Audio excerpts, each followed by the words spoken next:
I'm Henry Hour, and I publish Global Warming Blog at warmglowblog.blogspot.com. In this video, we'll talk about light and heat, the greenhouse effect. We'll discuss what the origin of the greenhouse effect is, and we'll ask whether man-made CO2 is involved. Carbon dioxide and in fact all the gases in the atmosphere don't absorb visible sunlight. So sunlight reaches the surface of the Earth undiminished. The sunlight is absorbed by anything that's colored on the surface of the Earth. And here we have, for example, the dyes in green leaves, the chlorophylls. And we see that they absorb sunlight in the blue part of the visible spectrum and also in the red part of the visible spectrum. Once that sunlight is absorbed, it's not re-emitted as visible light. It's emitted rather as infrared radiation. Infrared is heat radiation. So it's not released as visible, it's released as heat. That heat, the infrared, is absorbed by other molecules that can absorb in the heat part of the spectrum, in the infrared part of the spectrum, including carbon dioxide. Remember, carbon dioxide is transparent to sunlight, but it does absorb and re-emit infrared light. So here we see that in this band of carbon dioxide's spectrum, infrared radiation is absorbed, and then it's released in all directions by the molecules. Here's the same effect presented in a global picture rather than a molecular one. So here we have visible light from the sun reaching the Earth. Some of it is reflected back into space by white surfaces such as clouds in the atmosphere, and white surfaces on the Earth such as ice, such as glaciers and ice sheets. Otherwise, the sunlight reaching the Earth does warm the surface of the Earth by the mechanisms, by the ways that we just showed in the other slides. And then the infrared radiation coming from that heat bounces back up through the atmosphere. Some of it passes undiminished out into space, but the part that's absorbed by greenhouse gases, by gases that do absorb infrared radiation, is re-emitted in all directions, such as here, bent away, and part of it is directed back toward the surface of the Earth or stays in the atmosphere. So the part that stays in the atmosphere or is reflected back to Earth results in warming of the Earth and the atmosphere. And that's the source of the greenhouse effect. The greenhouse gases act as the same way that the glass surface in a greenhouse, in a plant greenhouse, acts. So in summary, greenhouse gases have the properties that they're colorless, they don't absorb visible light of the sun, so we don't see them, they're invisible, but they do absorb infrared light, which is heat. They re-emit that heat radiation in all directions, and the resulting re-emitted light warms the Earth's surface and its atmosphere.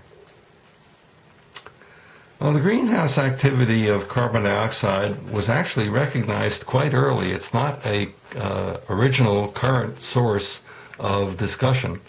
The original findings arose quite early.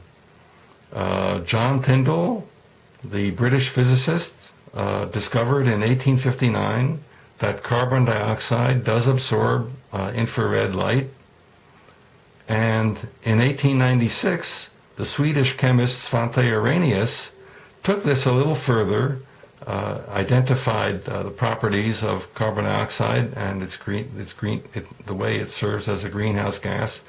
But he also realized that, now that they were well into the Industrial Revolution and burning coal as a source of energy, that the carbon dioxide produced from the coal would enter the atmosphere and result in a greenhouse effect, result in a warming of the Earth and its atmosphere. Now, before the Industrial Revolution, there were carbon cycles. Here is a physical process. Carbon dioxide in the air can be just dissolved, absorbed into the oceans and fresh lakes, but into water, and re-emitted back into the atmosphere in a closed cycle, which is always in equilibrium. And over here is a chemical equilibrium where the carbon dioxide in the air is absorbed into green plants by the process of photosynthesis.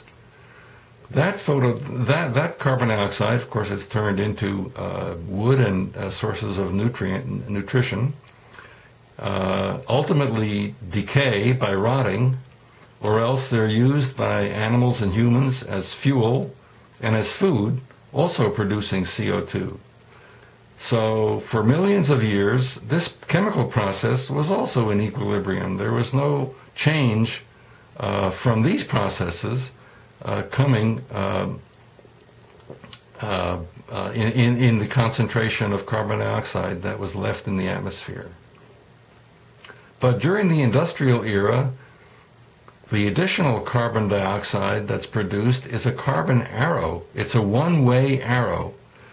We harvest carbon fossil fuels from the earth, we burn them, and the CO2 goes into the atmosphere. We have currently no practical way of reintroducing the carbon dioxide, the extra carbon dioxide from burning all our fossil fuels, back into the earth or removing it effectively from the atmosphere.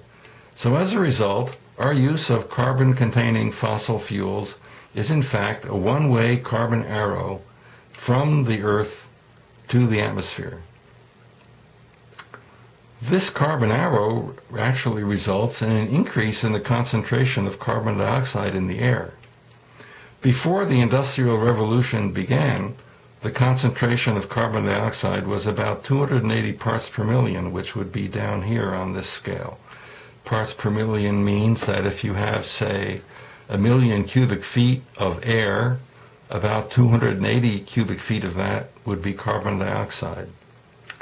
Starting in 1958, direct measurements have been made of the carbon dioxide concentration in the air, and in 1958, as a result of burning fossil fuels, the concentration had already increased to just below 320 parts per million, and it's been increasing steadily ever since. And the latest point on this graph is actually from May of 2012.